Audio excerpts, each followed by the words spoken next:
Nesse novo ano, 2025, a Agência Nacional de Saúde implementou novas regras para aprimorar a transparência e a proteção dos beneficiários de planos de saúde.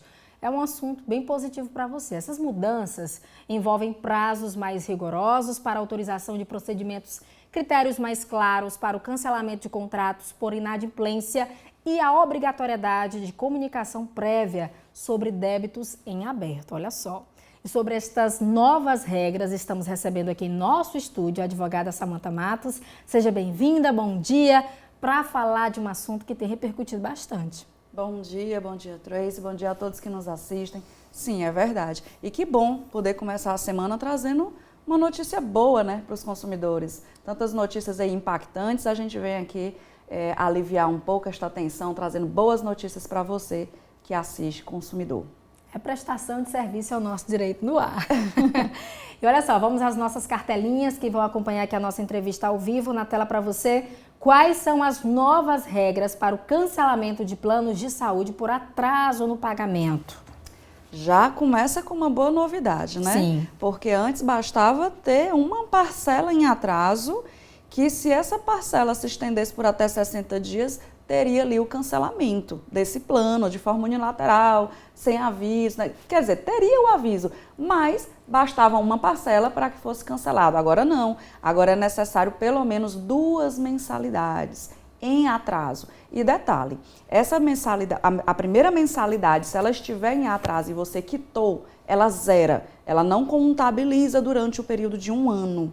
Certo? Porque são 2 mensalidades dentro do período de 12 meses de 1 ano que gera o cancelamento, a rescisão de maneira unilateral, ou seja, por parte da operadora. Agora, se você está devendo, não pagou essa parcela, mas quitou e não juntou 2 parcelas em atraso, ela vai ser zerada e vai começar a recontagem. Então, em resumo, para que fique muito claro, como é que é feito hoje o cancelamento por parte da operadora do plano de saúde. É se tiver 2 mensalidades em atraso dentro de um período de 12 meses, dentro de um período de 1 ano. Sendo que você precisa ser avisado em até 50 dias após essa inadimplência e tem que receber uma notificação para que regularize em até 10 dias. Se não regularizar, é que de fato haverá o cancelamento. Mas tem que fornecer essa possibilidade de regularização. Maravilha. Mais uma perguntinha para a gente, essa é bem interessante também. Como as operadoras devem comunicar aos beneficiários sobre débitos em aberto? Ainda por muitas ligações? Ligações também é possível, mas assim, o que é que veio de reforço nessa regulamentação?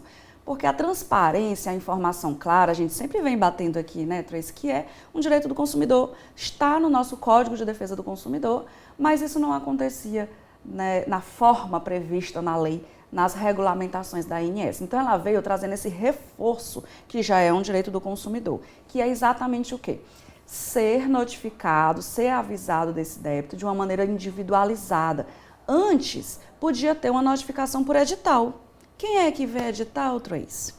Complicado, né? É muito difícil uma pessoa conseguir acompanhar editais, publicações, né, nos órgãos oficiais. Então, essa possibilidade de edital ela foi excluída.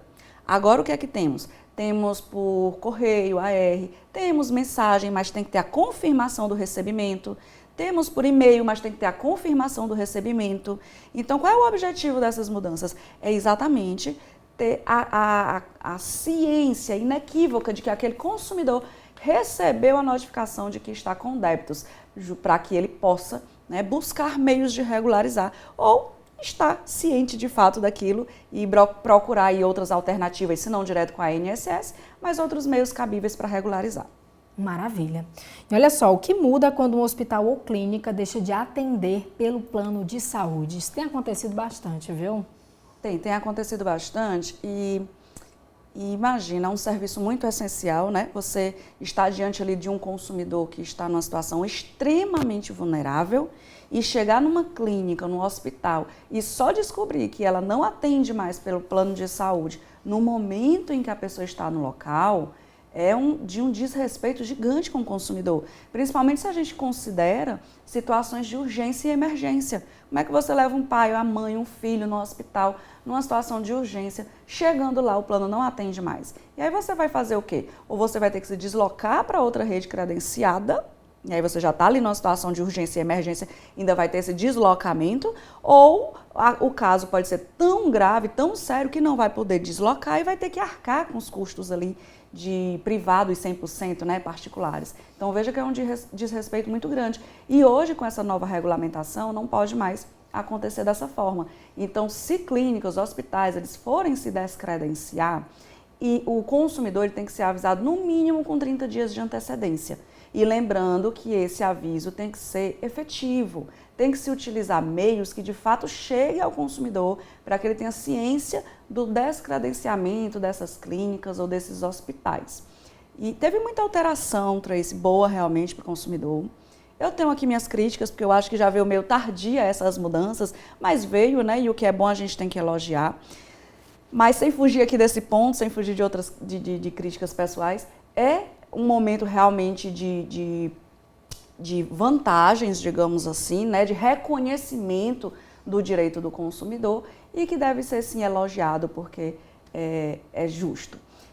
Hoje, então, se for descredenciado, 30 dias de antecedência tem que avisar de maneira efetiva. E se aquela clínica, aquele hospital, ele for comprovado que ele tem mais de 80% ou até 80%, melhor dizendo, de internações naquela região, já se torna ainda mais difícil e com regras mais rígidas para ter esse descredenciamento. Pode até ocorrer, mas a operadora do plano de saúde ela vai ter que fornecer estruturas iguais, os atendimentos de assistência hospitalares iguais, compatíveis. Então tem uma rigidez maior para que isso ocorra, para que esse descredenciamento de grandes hospitais, de grandes clínicas, que tenham um número grande, que seja responsável por grandes números de internações locais, seja descredenciada.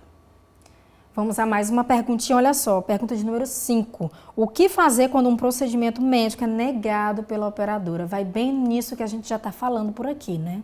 Deixou de fazer parte da rede credenciada e também tem essa questão de procedimento sendo negado.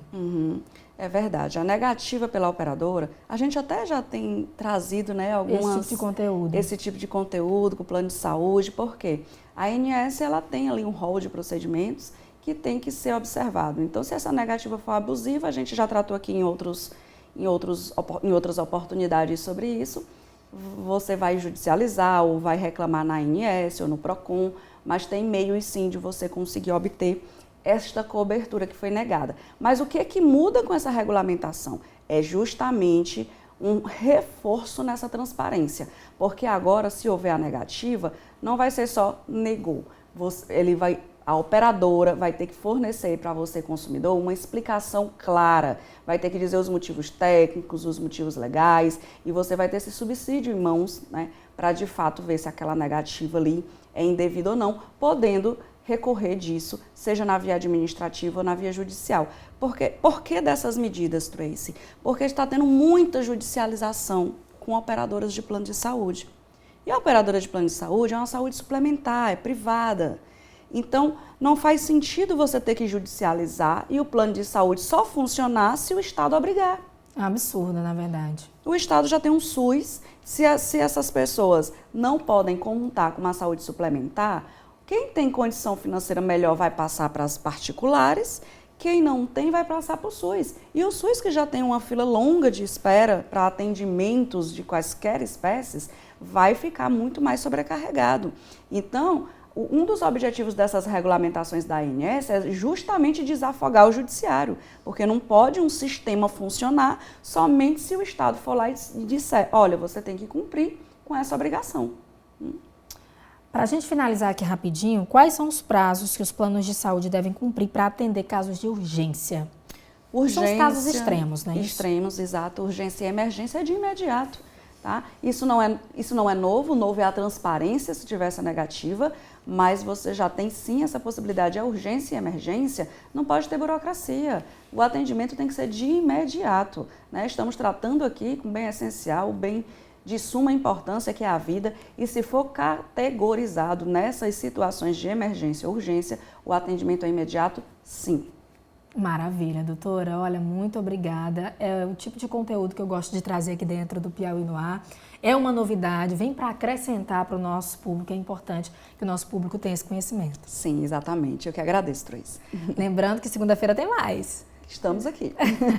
Lembrando a você de casa também que esse material, qualquer dúvida, você pode acompanhar aí nas nossas redes sociais, YouTube, Instagram da nossa TV Antena 10 e também do nosso Piauí no Ar.